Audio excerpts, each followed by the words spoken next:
How are you doing? I'm Martin from Gardens for Life. In this video I'm going to show you my little experiment. I planted a currant bush here, more specifically a black currant. My assistant is here too. Now Levi, those cuttings over there, they're not for chewing now. And you know that, don't you? That's alright. You're a good boy. This is the black currant, and this is the mother plant that I planted here originally 3 years ago. 2 years ago it actually fell over. The wind even broke off some of the branches here. I was sad for just a minute and I stuck them in the ground thinking, sure, it's no loss really. And now look what I ended up with. Oh Jesus. What are you doing, Levi? And you too. Excuse me. Come out. He always lies down in the most awkward spots. Here's another one. I just cut that one back. We have a few new mother plants now, so now I'm going to take cuttings from those and I'm going to stick them again. Here's some of them. Look at this fella. So all I do with them is I cut them off at an angle so that's easier to push them into the ground. And through the wood chips it's kind of hard to push them. You have to try a few times sometimes. And there you are. And that'll grow into a new plant, just like this one, after a year or two. And we'll expand our little blackcurrant patch that way. So you can see some of the other ones here as well. Sort of the same thing happened here. But you can see some amount of wood I have, but these are actually leafing out now, so they're probably a little bit late to take cuttings from, but I think they'll still do really well because currants root so easily. There's a lot of juice in the cambium layer now this time of year in spring, especially in very early spring when they're just about to leaf out. But I think they'll do very well. I would rub away some of the leaves though if I was taking a cutting. Now that'll be 2 or 3 cuttings in that anyway. Sometimes I like to leave the cuttings a little bit longer if I'm planting them somewhere where I think they might get overgrown. But they'll grow either way. Normally I do them about 20 to 30 centimeters to cuttings and somewhere around pencil thickness. So this area here is simply a bit of lasagna garden, and it is a layer of cardboard, then compost and then wood chips on top. The wood chips protect the soil and the soil life, and they sort of act like a blanket in the winter and in the summer, and they stop the weeds from growing, most of them anyway. Sometimes you get the odd nettle, for example, or creeping buttercup loves it here too. You can see here I haven't put any wood chips yet, but I will, because things like this, the willow herb, I believe it's willow herb, is growing here now. And you don't want that going to seed in your garden. So if you're wondering what this is just from a mashua plant that was here. But I'm very happy with the currants, and I'm going to do this again and again to expand my fruit bush. Could call it an orchard, I guess. Could you call it an orchard? It's kind of a mini orchard when it's all fruit bushes and not so many fruit trees. But I think when you're cutting them back, you're better off to cut the whole lot back. Like these small little scraggly branches, I would cut them back too, just to make sure you get some fresh growth like this next year. These are nice cuttings now. I'm going to cut them all back except for the main plant. I think I'll keep that just to see what kind of berries we'll get, and we'll eat them in the summer. So with blackcurrant you have to wait for the second year wood. That's where you get your best berries from. First year you don't get any berries. So you have to make your choice, either whether you're going to use these cuttings for propagation purposes to make more berry bushes this year, or if you want berries. So it's good to have many berry bushes so you can do both. So you don't have to make a sacrifice one way or another. Look at him there lying among the white currant. What are you at here? What are you at?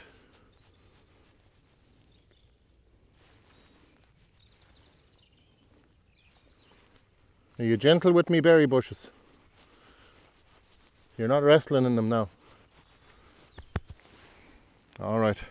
Come here. Good.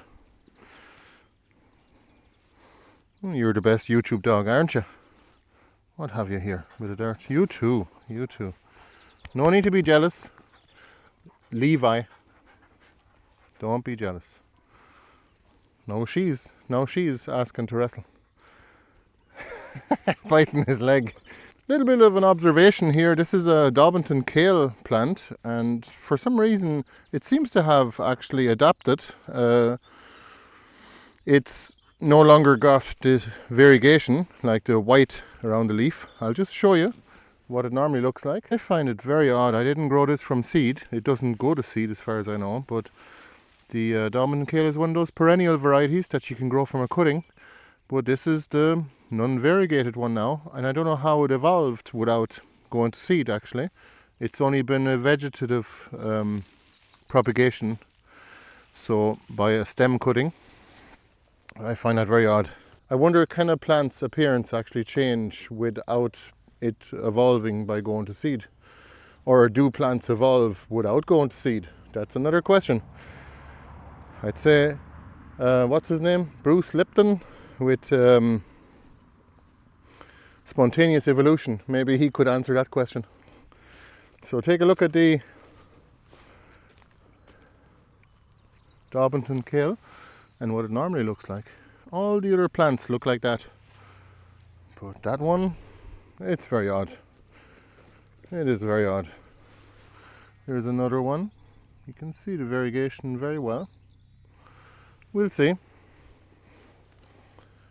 Can't wait to take all these sheets of plastic away now, and we're going to put down a bit of wood chip and plant it all up. So that is something we're going to get done in the next couple of weeks. Bit more space here too. I also plant some of these trees like flaming willow, for example. I do plant them in patches as well. You can see it here.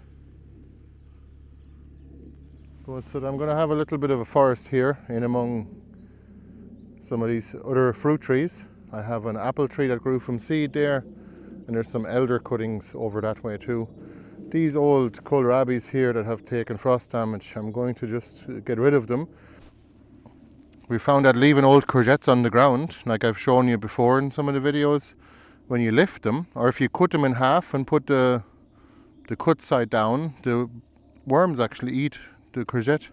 There will be hundreds of worms underneath, and look what happens eventually after the winter.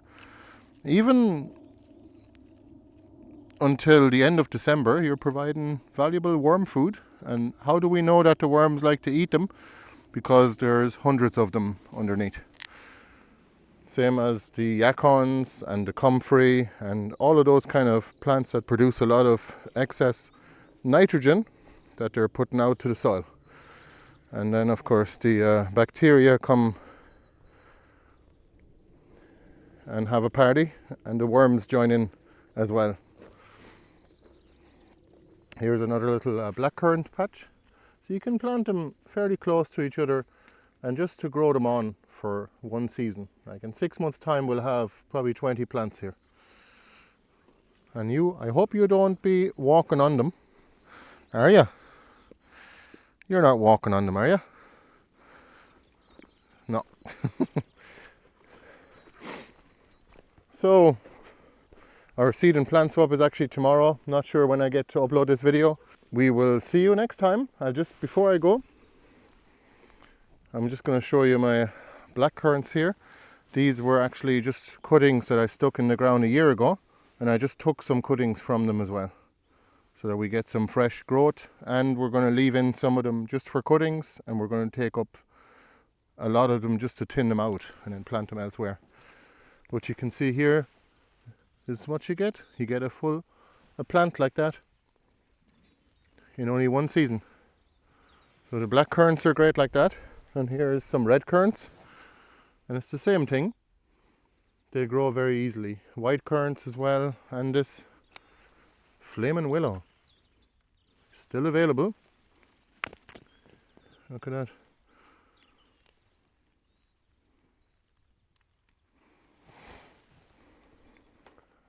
Anyway, Thanks for watching. I'll see you the next time. If you'd like to support us, you can become a member on our website or on YouTube. You can also get cuttings, tubers, perennial vegetables and all sorts of plants on our website. We'd highly appreciate it. We have a discount at the moment for 10% off everything on the shop, and it's just Cuttings 2025. See you later. Bye bye.